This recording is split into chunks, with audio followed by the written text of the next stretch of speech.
महाराष्ट्र में सत्ता परिवर्तन के बाद महाराष्ट्र की राजनीति में लगातार उथल पुथल बना हुआ है। एक तरफ शिवसेना उद्धव गुट है तो दूसरी तरफ बीजेपी और शिंदे गुट। और उद्धव सरकार में मंत्री रहे संजय राउत को भला कौन भूल सकता है।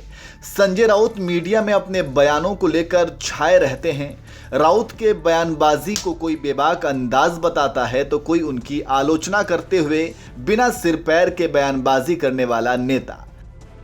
खैर, कुछ दिनों से राउत खामोश थे क्योंकि पात्रा चौल पुनर्विकास परियोजना से जुड़े मनी लॉन्ड्रिंग मामले में वे 102 दिनों तक जेल की हवा खा रहे थे।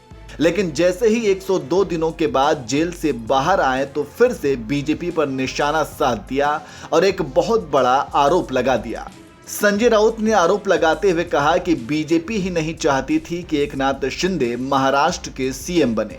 उद्धव ठाकरे सीएम नहीं बनना चाहते थे, उन्हें मजबूरी में सीएम पद संभालना पड़ा था। चलिए आपको अब थोड़ा तफसील से बता देते हैं कि जेल से बाहर आते ही शिवसेना के फायर ब्रांड नेता संजय राउत ने क्या बम फोड़ दिया है।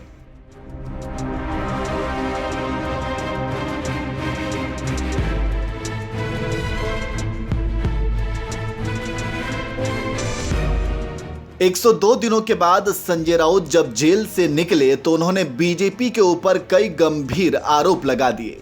एक न्यूज चैनल से बातचीत करते हुए संजय राउत ने कहा, महाराष्ट्र चुनाव से पहले हमने बीजेपी के साथ गठबंधन किया था। समझौता था कि सत्ता 50-50 के आधार पर साझा की जाएगी। हम हिंदुत्व को आगे ले जाना चाहते थे, जो कि दोनों दलों की मूल विचारधारा भी है। जब हमने बीजेपी के साथ गठबंधन किया तो उद्धव ठाकरे सीएम नहीं बनना चाहते थे। पार्टी ने यह फैसला लिया था कि एकनाथ शिंदे को मुख्यमंत्री बनाया जाए। अगर उस वक्त बीजेपी अपना वादा पूरा करती तो एकनाथ शिंदे को मुख्यमंत्री बनाया जाता। उस वक्त शिंदे उद्धव ठाकरे के नेतृत्व वाले शिवसेना गुट के प्रति अपनी निष्ठा रखते थे, लेकिन भाजपा ने शिवसेना का नाम और चिन्ह सब कुछ तोड़कर ऐसा किया। इससे पता लगता है कि भाजपा क्या चाहती थी। वहीं जब संजय राउत से उनके खिलाफ दर्ज मनी लॉन्ड्रिंग मामले के बारे में पूछा गया तो संजय राउत ने बीजेपी के ऊपर आरोप लगाते हुए कहा, मनी लॉन्ड्रिंग मामले में केवल विपक्ष के लोगों को ही नामजद किया गया है और भाजपा के उन नेताओं या उन राज्यों में कोई क्यों नहीं है जहां भाजपा ने अपनी सरकार बनाई है।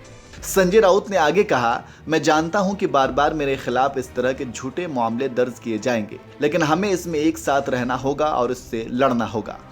तो इस तरह से संजय राउत जेल से बाहर निकलते ही बीजेपी पर आरोप लगाते हुए फिर से एक नए मुद्दे को जन्म दे दिया है।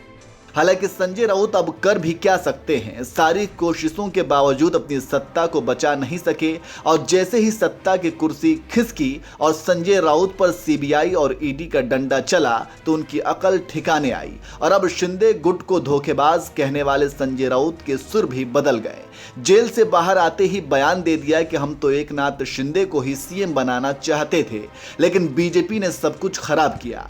वैसे संजय राउत को यह समझना चाहिए कि वे काफी लेट हो चुके हैं। उनके इस बयान से ना ही सीएम एकनाथ शिंदे को कोई फर्क पड़ने वाला है और ना ही बीजेपी को। वैसे आपको क्या लगता है, संजय राउत ने शिंदे को सीएम बनाने को लेकर जो बयान दिया है और बीजेपी पर निशाना साधा है, उसके क्या मायने हो सकते हैं? क्या संजय राउत ने शिंदे गुट को खुश करने या फिर शिंदे गुट और बीजेपी में फूट डालने के लिए ऐसा बयान दिया है? कमेंट करके अपनी राय हमें जरूर दीजिए।